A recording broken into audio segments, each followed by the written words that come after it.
And welcome to Undercover. We're catching up with Guy again. Guy Sebastian, welcome in Thank to the you. building. I know, I've never been in here. Great to have you here at home. Yes, Yeah. that's great. Yeah, so you've been quite busy. I mean, last time we spoke was only a couple of weeks ago, but you've been sort of on the other side of the planet and back again, you know, going to weddings and recording in the studio.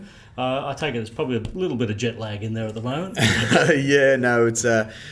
I travel pretty well. I mean, I sleep a lot on planes, and so I'm pretty lucky that way. But yeah, I've been traveling quite a bit. But I've sort of been home now for a good couple of months just to sort of promote the single and get the album and stuff out and finish the album.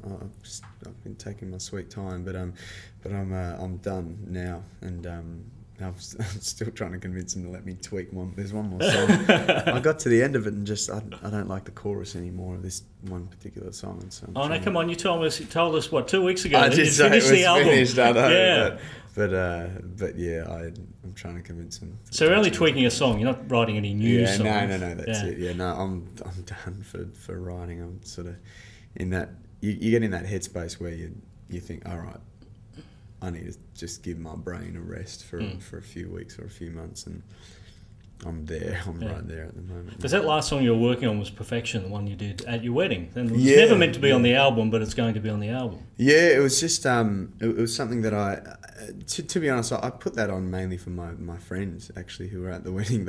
All of them said, please record it, please put it on the album, and I guess it's a beautiful song, but in the moment it was, you know, it was a nice, it was nice. It wasn't a dry eye, including mine. Like, it was just, you know, weddings are always a bit emotionally charged, but then every time I'd because as I was writing this song, every time I'd sort of play through it, I could never get past the second verse without getting teary. You know, it's really weird because I'm just not that guy. I'm not really that emotional sort of, you know, crying sort of guy. But yeah, this particular song I just struggled. And then on the wedding day, I got just about the whole way through, and then the last line says, you know, when she's 28, she'll be my wife. I couldn't sing that line, but I was fine.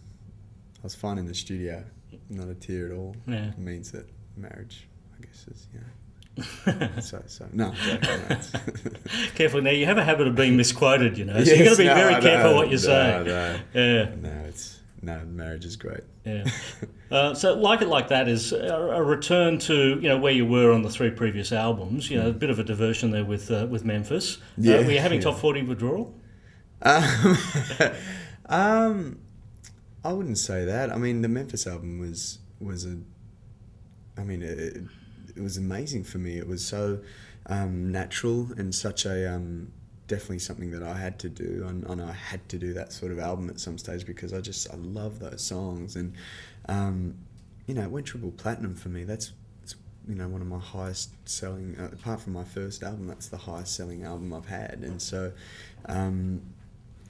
you know, I don't regret that at all. And then I'm back to this whole different dynamic where you know, it's sort of back to original songs and pop radio and you know, trying to fit formats or but I guess we sort of haven't done that this time. I've sort of just written and conglomerated the favourite songs, and a lot of them are quite still that Memphis soul sort of style, just a lot more modern.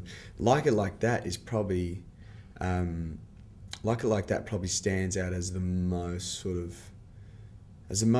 pop. I mean, it's got a little bit of almost 60s surf sort of rock, or you know, and then soul, and but otherwise everything's it's fairly old school type soul.